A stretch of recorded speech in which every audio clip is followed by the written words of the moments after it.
Hello students, welcome to school Rupam.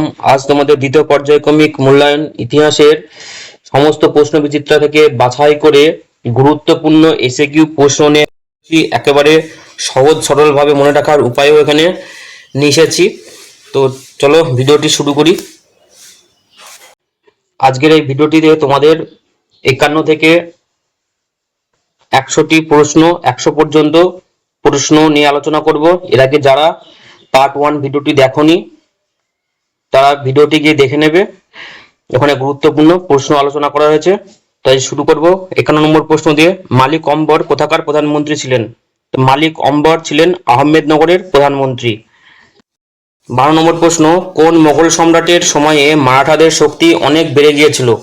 Mughal সম্রাট ঔরঙ্গজেবের সময়ে মারাঠাদের শক্তি অনেক গুণ বেড়ে গিয়েছিল। 53 নম্বর প্রশ্ন, ওয়াতন কথাটির অর্থ কি? ওয়াতন কথাটির অর্থ নিজের এলাকা বা ভিটে বা স্বদেশ। 54 নম্বর প্রশ্ন, ঔরঙ্গজেবের কত খ্রিস্টাব্দে মৃত্যু হয়? তো ঔরঙ্গজেবের মৃত্যু হয় 1707 খ্রিস্টাব্দে, 1707। 55 নম্বর প্রশ্ন, সুল-ই-কুল মতাদর্শের ভিত্তিতে আকবর প্রবর্তিত ধর্মটির নাম কি? সুল-ই-কুল মতাদর্শের ভিত্তিতে আকবর প্রবর্তিত মতাদর্শের নাম কি? তো আকবর প্রবর্তিত মতাদর্শের নাম দিন-ই-ইলাহি। 56 নম্বর প্রশ্ন, আকবরের সামরিক ব্যবস্থার বৈশিষ্ট্য কি? আকবরের সামরিক ব্যবস্থার বৈশিষ্ট্য হলো গুরুত্বপূর্ণ সংযোজন মনসবদার ব্যবস্থা। অর্থাৎ আকবরের সামরিক ব্যবস্থার একটি গুরুত্বপূর্ণ সংযোজন হলো মনসবদার ব্যবস্থা।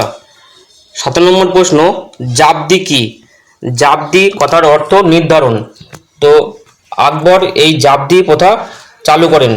এই প্রথার মাধ্যম দিয়ে আকবর জমি জরিপের ভিত্তিতে রাজস্ব নির্ধারণ করার যে পদ্ধতি চালু করেন সেটি জাবদি নামে পরিচিত। 18 নম্বর প্রশ্ন, দহসালা বন্দোবস্ত কবে কে চালু করেন? দহসালা অর্থাৎ দশসালা বন্দোবস্ত চালু করেন আকবর 1580 খ্রিস্টাব্দে। 59 নম্বর প্রশ্ন, টোডরমল কে ছিলেন? তো টোডরমল ছিলেন আকবরের রাজস্ব মন্ত্রী, যিনি আকবরকে এই দহসালা বন্দোবস্ত প্রচলনে সাহায্য করেছিলেন। 60 নম্বর প্রশ্ন, পাট্টা প্রথা কে চালু করেন? তো পাট্টা প্রথা চালু করেন শেরশাহ। 61 নম্বর প্রশ্ন, মনসবদারি ও জায়গিরদারি ব্যবস্থা বংশানুক্রমিক ছিল, উক্তিটি সত্য না মিথ্যা? তো উক্তিটি সত্য, মনসবদার ও জায়গিরদারি ব্যবস্থা বংশানুক্রমিক ছিল। 62 নম্বর প্রশ্ন, কোন মোগল সম্রাটের শাসনকালে দাক্ষিণাত্যের বিজাপুর ও গোলকুন্ডা মুঘল দখলে আসে? তো মোগল সম্রাট শাহজাহানের শাসনকালে দাক্ষিণাত্যের বিজাপুর এবং গোলকুন্ড এই দুটি অঞ্চল মোগলদের দখলে আসে। 63 নম্বর প্রশ্ন, আকবরের দরবারে বহু বিশিষ্ট মানুষদের মধ্যে 9 জনকে একত্রে ড্যাশ বলা হয়? তো আকবরের দরবারে বহু বিশিষ্ট মানুষদের মধ্যে 9 জনকে একসঙ্গে নবরত্ন বলা হয়, যার অন্যতম ছিলেন বীরবল, যার প্রকৃত নাম ছিল মহেশ দাস। 64 নম্বর প্রশ্ন, জাহাঙ্গীরের আমলে শিখ গুরু ড্যাশকে প্রাণদণ্ড দেওয়া হয়? তো শিখ গুরু অর্জুনকে, অর্থাৎ পঞ্চম শিখ গুরু। 65 নম্বর প্রশ্ন, নগর শব্দটি ড্যাশ শব্দ এসেছে? তো নগর শব্দটি সংস্কৃত শব্দ থেকে এসেছে, সংস্কৃত শব্দ নগরম থেকে এসেছে। 66 নম্বর প্রশ্ন, ড্যাশ দিল্লি নগরীর পূর্ব দিকের প্রাকৃতিক সীমানা রূপে চিহ্নিত ছিল? তো যমুনা নদী ছিল দিল্লি নগরীর পূর্ব দিকের প্রাকৃতিক সীমানা। 67 নম্বর প্রশ্ন, হোজ কথাটির অর্থ হলো জলাশয় বা তালাও। 68 নম্বর প্রশ্ন, হুন্ডি চালু করেছিল সারাফরা। হুন্ডি এক প্রকারের কাগজ। 69 নম্বর প্রশ্ন, ফতেপুর সিক্রি ছিল আকবরের রাজধানী। 70 কোটলা কথার অর্থ কি? কোটলা কথার অর্থ দুর্গ। 71 নম্বর প্রশ্ন, কসবা কথার অর্থ হলো ড্যাশ? তো কসবা কথার অর্থ হলো শহরতলি।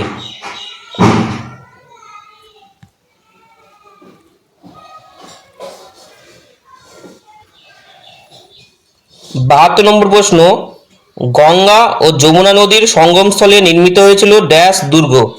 তো গঙ্গা ও যমুনা নদীর সঙ্গমস্থলে এলাহাবাদ দুর্গ নির্মাণ করা হয়েছিল।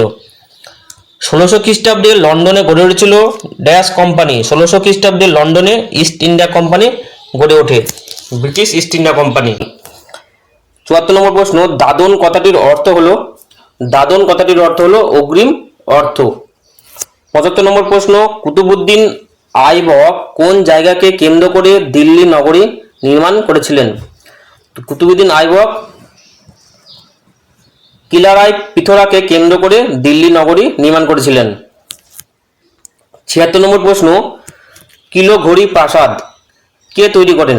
তো কিলোঘড়ি প্রাসাদ তৈরি করেন গিয়াসউদ্দিন বলবনের পৌত্র কায়কোবাদ।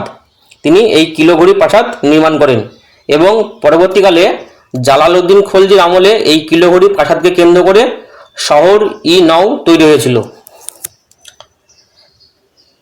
77 নম্বর প্রশ্ন, শেখ নিজামুদ্দিন আউলিয়া একজন সুফি সাধক, সত্য না মিথ্যা? তো সঠিক উত্তরটি হবে সত্য, শেখ নিজামুদ্দিন আউলিয়া একজন সুফি সাধক। 78 নম্বর প্রশ্ন, দিল্লি শহরের প্রধান সমস্যা কি? তো দিল্লি শহরের প্রধান সমস্যা হলো জলের সমস্যা, জলের অভাব। 79 নম্বর প্রশ্ন, শেরশাহের রাজধানী কি ছিল?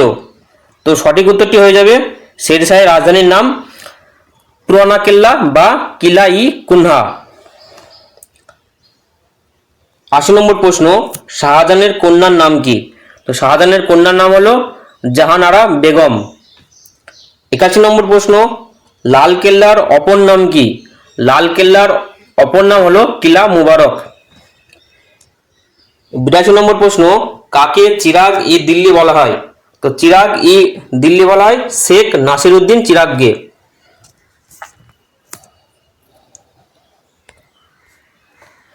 এবারে 83 নম্বর প্রশ্ন, টঙ্কা কি? টঙ্কা কি? টঙ্কা হলো সুলতানি আমলে প্রচলিত রূপার মুদ্রা। 84 নম্বর প্রশ্ন, আশরাফি কি? আশরাফি হলো মুঘল আমলে প্রচলিত এক ধরনের স্বর্ণ মুদ্রা। 85 নম্বর প্রশ্ন, মুঘল যুগের প্রধান মুদ্রা কি ছিল?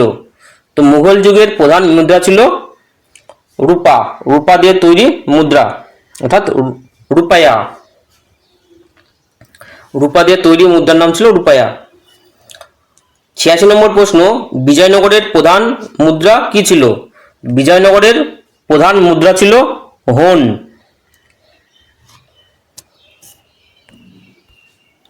এবারে 87 নম্বর প্রশ্ন, কত খ্রিস্টাব্দে ভাস্কো দা গামা ভারতে আসেন? ভাস্কো দা গামা 1498 খ্রিস্টাব্দে ভারতে আসেন। 88 নম্বর প্রশ্ন, ভাস্কো দা গামার পরে ভারতবর্ষে কোন পর্তুগিজ নৌসেনাপতি পদার্পণ করেছিলেন? তো ভাস্কো দা গামার পরে ভারতবর্ষে নৌসেনাপতি ডিউক অফ আলবুকার্ক ভারতে আসেন। 89 প্রশ্ন, স্যার টমাস রো কার দূত ছিলেন? তো স্যার টমাস রো ইংল্যান্ডের রাজা প্রথম জেমসের দূত ছিলেন। 90 নম্বর প্রশ্ন, কত খ্রিস্টাব্দে ফরাসি ইস্ট ইন্ডিয়া কোম্পানি স্থাপিত হয়? আমরা যে ইস্ট ইন্ডিয়া কোম্পানি দেখি অর্থাৎ ব্রিটিশ ইস্ট ইন্ডিয়া কোম্পানি, ফরাসি east India company, Dutch east India company, এর মধ্যে ফরাসি ইস্ট ইন্ডিয়া কোম্পানি 1664 সালে তৈরি হয়। 91তম প্রশ্ন, কোন মোগল সম্রাটের রাজসভায় রাজা প্রথম জেমস তার দূত পাঠান? তো মোগল সম্রাট জাহাঙ্গীরের রাজসভায় রাজা প্রথম জেমস স্যার টমাস রোকে দূত হিসেবে পাঠান। 92তম প্রশ্ন, ইংরেজরা প্রথম কোথায় বাণিজ্য কুঠি স্থাপন করেন? অর্থাৎ এদেশে ইংরেজরা যে প্রথম বাণিজ্য করতে এসেছিল সেই বাণিজ্য করতে এসে কোথায় তারা প্রথম বাণিজ্য ঘাঁটি গড়ে তোলেন? তো সঠিক উত্তরটি হয়ে যাবে মছলিপট্টনম এবং পরে সুরাটে বাণিজ্য ঘাঁটি নির্মাণ করেন মছলিপট্টনমের পরে। 93তম প্রশ্ন, ভারতের পশ্চিম উপকূলে আরব সাগরের প্রধান বন্দরটির নাম কি? তো ভারতের পশ্চিম উপকূলে আরব সাগরের প্রধান বন্দরটির নাম সুরাট। ভাস্কো দা গামা ভারতের কোন বন্দরে এসে পৌঁছান? তো ভাস্কো দা গামা ভারতের কলিকট বন্দরে এসে পৌঁছান। মালাবার উপকূলের কালিকট বন্দরে এসে পৌঁছান। 95তম প্রশ্ন, পর্তুগিজ বণিক ভাস্কো দা গামা কি উদ্দেশ্যে এদেশে এসেছিলেন? তার উদ্দেশ্য ছিল এদেশে বাণিজ্য করা, অর্থাৎ এদেশ থেকে মশলা সস্তায় কিনে নিয়ে গিয়ে তাদের ইউরোপীয় দেশগুলি থেকে বিক্রি করা। 96তম প্রশ্ন, কোন মোগল বাদশাহ দাস ব্যবসা অপরাধে পর্তুগিজদের হুগলি থেকে তাড়িয়ে দেন? তো মোগল সম্রাট শাহজাহান দাস ব্যবসা করার অপরাধে পর্তুগিজদের হুগলি থেকে তাড়িয়ে দেন। 1632 খ্রিস্টাব্দে তিনি ঘটনাটি করেছিলেন। 97তম প্রশ্ন, ইউরোপে ভারতের মশলা বিশেষ করে গোলমরিচের চাহিদা ছিল খুবই বেশি। বিবৃতিটি সঠিক অর্থাৎ সত্য না মিথ্যা? তো বিবৃতি হবে সত্য। 98তম প্রশ্ন, হুন্ডি কি? তো হুন্ডি হলো তুর্কি শাসকদের আমলে কাগজের ব্যবহার শুরু হলে সারাফরা হুন্ডি নামে এক ধরনের কাগজ চালু করেছিল। বণিকরা কোনো এক জায়গায় সারাফকে টাকা জমা দিয়ে কাগজ কিনে অন্য জায়গায় তারা প্রয়োজন মতো ভাঙিয়ে নিত। এই যে ব্যবস্থা ছিল সেটি হুন্ডি নামে পরিচিত। এবারে তোমাদের মনে রাখার সুবিধার্থে কিছু জিনিস একত্রিতভাবে এক জায়গায় এখানে লেখা হয়েছে পয়েন্ট আকারে। যেমন বাংলায় বাণিজ্য কুঠি। বাংলায় যে ইউরোপীয় শক্তিগুলো আমাদের দেশে এসেছিল ব্যবসা করতে, বাণিজ্য করতে, তবে তারা এদেশে এসে কোথায় প্রথম বাণিজ্য ঘাঁটি গড়ে তোলেন? যেমন বাংলায় কোথায় প্রথম বাণিজ্য ঘাঁটি গড়ে তোলেন? যেমন পর্তুগিজ বাংলায় প্রথম ব্যান্ডেলে বাণিজ্য ঘাঁটি গড়ে তোলেন। ডাচরা চুচুড়াতে বাণিজ্য ঘাঁটি গড়ে তোলেন বাংলার। ফরাসিরা চন্দননগরে প্রথম বাণিজ্য ঘাঁটি গড়ে তোলেন।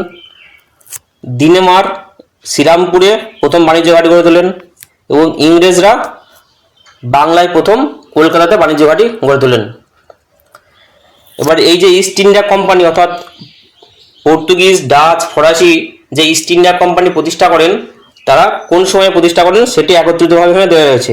যেমন লন্ডন ইস্ট ইন্ডিয়া কোম্পানি 1600 খ্রিস্টাব্দে প্রতিষ্ঠা হয়, ডাচ ইস্ট ইন্ডিয়া কোম্পানি 1602 খ্রিস্টাব্দে প্রতিষ্ঠা হয় এবং ফরাসি ইস্ট ইন্ডিয়া কোম্পানি 1664 খ্রিস্টাব্দে প্রতিষ্ঠিত হয়। এবারে তোমাদের যে বিভিন্ন শহর আমরা দেখতে পাই সুলতান এবং মুঘল সময়ে যে শহর তৈরি করা হয় সেই শহরগুলি কারা তৈরি করেন সেটি একত্রিতভাবে এক জায়গায় দেওয়া রয়েছে। যেমন কিলারাই পিথোরা তৈরি করেন পৃথ্বীরাজ চৌহান। আগ্রা শহরটি তৈরি করেন লোদি বংশের সেকেন্দার লোদি। সিরি নামক শহরটি যেটা সৈন্যদের থাকার জন্য তৈরি করেছিলেন আলাউদ্দিন খলজি। তুগলকাবাদ শহরটি তৈরি করেন গিয়াসউদ্দিন তুগলক। জাহানপনা শহরটি তৈরি করেন মোহাম্মদ বিন তুগলক। ফিরোজাবাদ শহরটি তৈরি করেন ফিরোজ শাহ তুগলক। পুরানা কেল্লা বা কিলাহি কুনহা তৈরি করেন শের শাহ। দিন পনাহ তৈরি করেন হুমায়ুন। শাহজাহানাবাদ তৈরি করেন শাহজাহান এবং ফতেপুর সিক্রি তৈরি করেন আকবর। তো এগুলি ছিল তোমাদের বিভিন্ন শহরের নাম, যারা তৈরি করেন তাদের নাম। এবারে তোমাদের দ্বিতীয় পর্যায়ক্রমিক মূল্যায়নে কিছু গুরুত্বপূর্ণ শব্দ রয়েছে যে শব্দগুলির অর্থ খুবই গুরুত্বপূর্ণ, পরীক্ষায় আসার মতো। তো এখানে শব্দগুলির নাম দেওয়া রয়েছে একদিকে, আর একদিকে দেওয়া রয়েছে অর্থ। যেমন খুতবা, খুতবা অর্থাৎ ভাষণ, খুতবা অর্থাৎ এর অর্থ হলো ভাষণ। আমির, আমিরের অর্থ হলো উঁচু বংশের ধনী ব্যক্তি। দুর্বাস, দুর্বাস শব্দের অর্থ হলো স্বাধীন শাসনের প্রতিদ্বন্দ্ব। খিলাত, খিলাত শব্দের অর্থ হলো আনুষ্ঠানিক পোশাক। সিজদা শব্দের অর্থ হলো ষষ্ঠাঙ্গ প্রণাম। সিজদা পাইবস যেটি পারসিক প্রথা গিয়াসুদ্দিন বলবান চালু করেন। পাইবস শব্দের অর্থ পদযুগল চুম্বন। উলেমা, উলেমা এটি একটি আসল শব্দ না, এর আসল শব্দ হলো ইলম, যার অর্থ জ্ঞান। ওয়াতন, ওয়াতনের অর্থ হলো নিজের এলাকা, ভিটে বা স্বদেশ। হোজ, হোজ কথার অর্থ হলো জলাধার।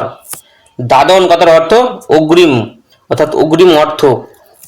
কসবা শব্দের অর্থ হলো শহরতলি এবং কোটলা শব্দের অর্থ হলো দুর্গ।